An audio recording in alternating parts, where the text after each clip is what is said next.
Hello, Beez Bladers. Welcome back and welcome newcomers to the channel. I have two knives from Lothar to check out today, and I'm pretty sure this is the same company as Ned Foss. You've probably seen them on the Amazons, and we're going to get right in here and see what we think about them. Now, I hope you're having a fantastic day today, and if you're not, well, maybe you'll find something that'll at least make you smile. Always remember to live life in the present. You never know what's going to happen next. If you're alive and breathing right now, well, at least you're alive and breathing, right? Thank you, Lothar, for sending these to me to check. To me? For me.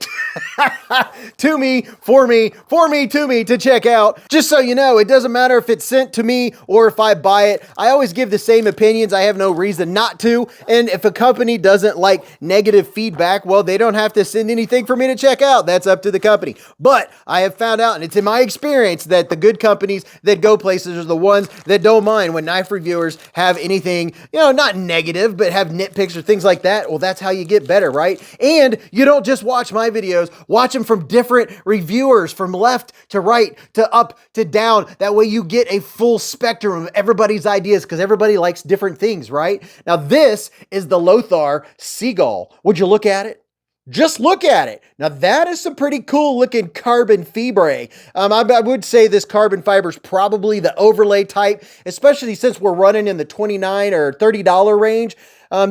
So technically it's under $30 because it's $29.99, right? And I will have links in the description to any knives you see during this video. But I like this. Look at that. Nice looking red pivot collar going on. That's pretty cool. Pretty cool. And the jimping, jimping's not too bad. You do have a lanyard hole. The pocket clip is not deep carry, but you already know I don't have to have a deep carry clip. That's enough to get it in and out of the pocket. And man, yikes. That is a very strong pocket clip. This is not going to fall out of your pockets, even if you're wearing some thin khakis. You ready to see this blade? Pow! Right in the kisser. Oh, yeah. Now, I'm digging that right there. Look at that Wharncliffe. That is wicked. Check it out. It looks like a mean eyeball. This thing, it looks like it's just made for business. I've seen a couple knives like this. Look at this. I already know this is going to be comfortable with my hand. Whenever I've seen or handled a knife that has this profile, a big arch like that, that means, yep, I knew it. See, look at that. It just flows. This is going to be an excellent utility knife for doing draw cuts, opening packages. Oh, yeah. The blade steel on these bad boys is D2, and let's get up here and take a little close look. Looks like a pretty decent grind going on. You don't have any room before you get to the sharpening tool. You can see they've already given it what we call a smile right there, where it's sharpened up on that edge, but it doesn't really matter. That's something that it's going to depend on how much you're spending on a knife and how fancy you want it to be. And it's really nice and clean looking. What's our lockup? The lockup is right in the middle where you want it. How about our centering? The centering is good. It's right in the middle. So the detent is not too shabby. Check this out. Oh yeah, that is easy. Now I'm getting a double click. Are you hearing that? Listen.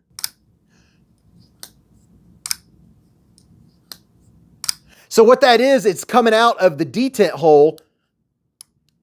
So it probably has a tiny little burr on the inside of the detent hole, which all that does is make the detent that much stronger. It's not necessarily a bad thing.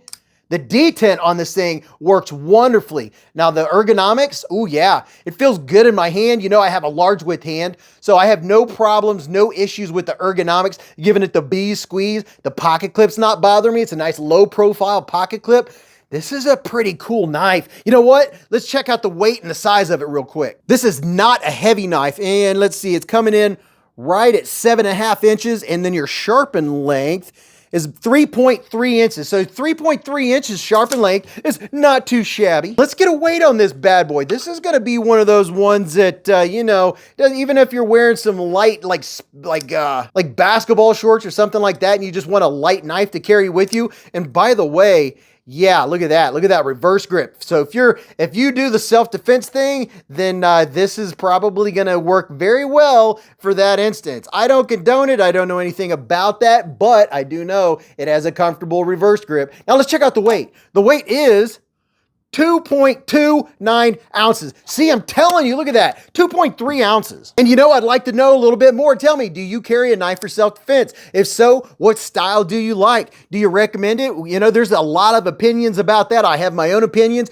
We talk more about that on the live stream. And if you subscribe, you'll get reminded before the live stream starts, a half an hour before. So if you hit subscribe and then hit notifications, then you'll get notified because we have Beez Blades live at the Hive. Oh, right. Every Friday night, 8:15 to probably midnight Eastern time. Come and check it out. You can come and just lurk, or you can say hi. You can tell us what knife you're flipping or flicking, or what new knife you're looking at, or one you just got. And we have a lot of fun, and you'll learn a lot more there. We have a knife cam and all that kind of fun stuff. Now this, I was looking over here, and you know what? They were supposed to send me, or they said they were sending me the Seagull and the Petrol, but you know, I think they might have made a goof because, yep.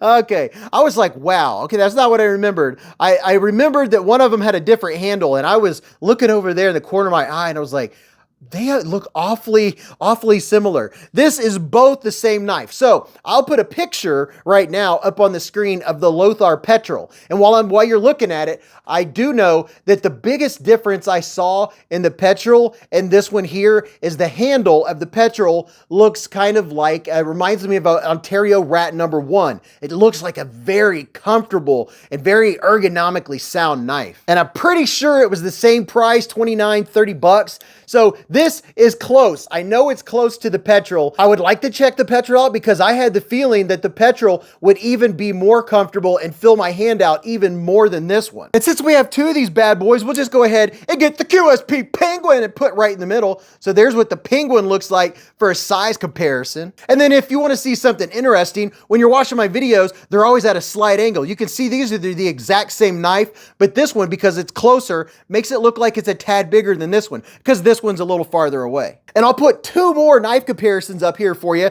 just for size reference. This is the handle. This is what I was talking about. This is the Ontario Rat #1, and I will have links in the description of this one. This company was just bought out, so people are starting to buy these in droves, because this is arguably one of the most comfortable knives in your hand. And then here is the Civivi Elementum Button Lock #2. So it's a tad bit longer than the Elementum Button Lock #2, but definitely shorter than the Ontario Rat. Now this is the Ontario Rat 1. If you want one that's not this large, you can always get the #2. I'll have links to both of those down there in case you're interested or you want to go check those out. So reverse flick. What are we?